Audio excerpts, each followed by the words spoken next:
नमस्ते। कक्षा 9 दो बैलों की कथा परीक्षा की दृष्टि से एक बार पुनः। प्रश्नों का उत्तर इस प्रकार है। प्रश्न संख्या 19 में क्षितिज से है, गद्य खंड से।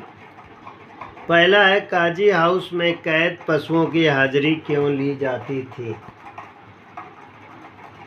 उत्तर है, काजी हाउस में कैद पशुओं की हाजिरी इसलिए ली जाती थी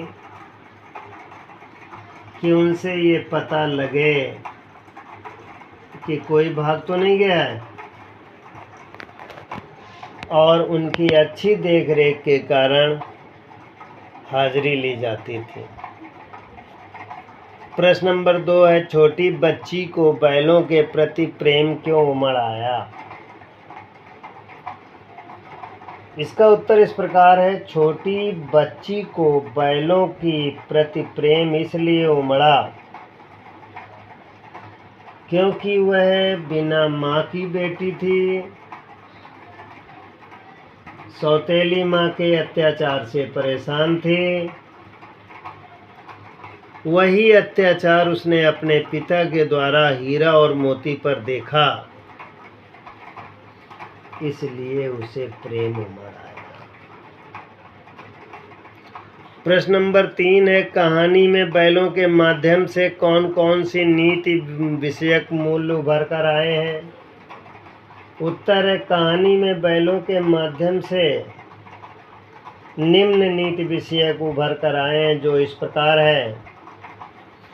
उनमें से पहला है कि प्रेम करने वाले स्वामी के प्रति वफादारी रखते हैं।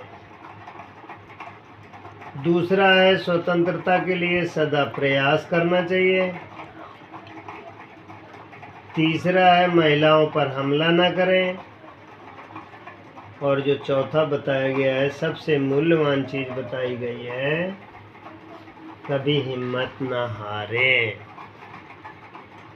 प्रश्न नंबर 4 इस प्रकार है, पेज संख्या 19 से।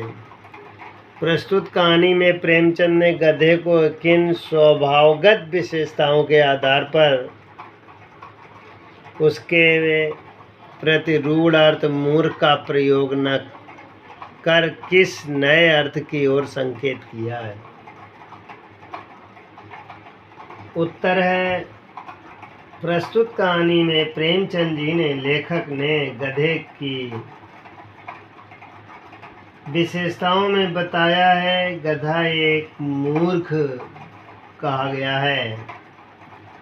गधे को मूर्ख इसलिए माना गया है कि लेखक ने उसे शांति, सहिष्णु और सुख दुख या हानि लाभ में समान भाव वाला माना है,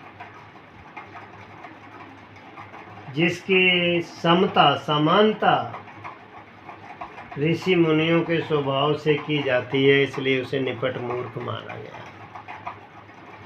5वां प्रश्न है, किन घटनाओं से पता चलता है कि हीरा मोती में गहरी दोस्ती थी? उत्तर है, प्रेमचंद द्वारा लिखित हीरा मोती बैल की कहानी, जानवरों के माध्यम से प्रेमचंद जी ने सकारात्मक भावनाएं हम सबको बताई हैं, जो इस प्रकार है। हीरा और मोती नाम के दो बैल थे। विचारों की समझ थी। हल में खुलने पर दोनों एक दूसरे को चाट कर थकान मिटाते थे। सबसे बड़ी बात ये थी कि दोनों साथ ही चारे और भूसा खाते थे। एक मुंह हटा लेता था तो दूसरा भी हटा लेता था। दोनों मिलकर निर्णय लेते, एक दूसरे की हिम्मत बढ़ाते। इस तरीके से उनमें आपस में बड़ी मित्रता थी। पहला पार्ट रिवीजन में हो गया। अब आशय स्पष्ट करना है, जो इस प्रकार है। प्रश्न संख्या 20 की ओर है। प्रश्न नंबर 9, अवश्य ही उनमें कुछ ऐसी गुप्त शक्ति थी जिससे जीवों में श्रेष्ठता का दावा करने वाला मनुष्य वंचित नहीं रहता था।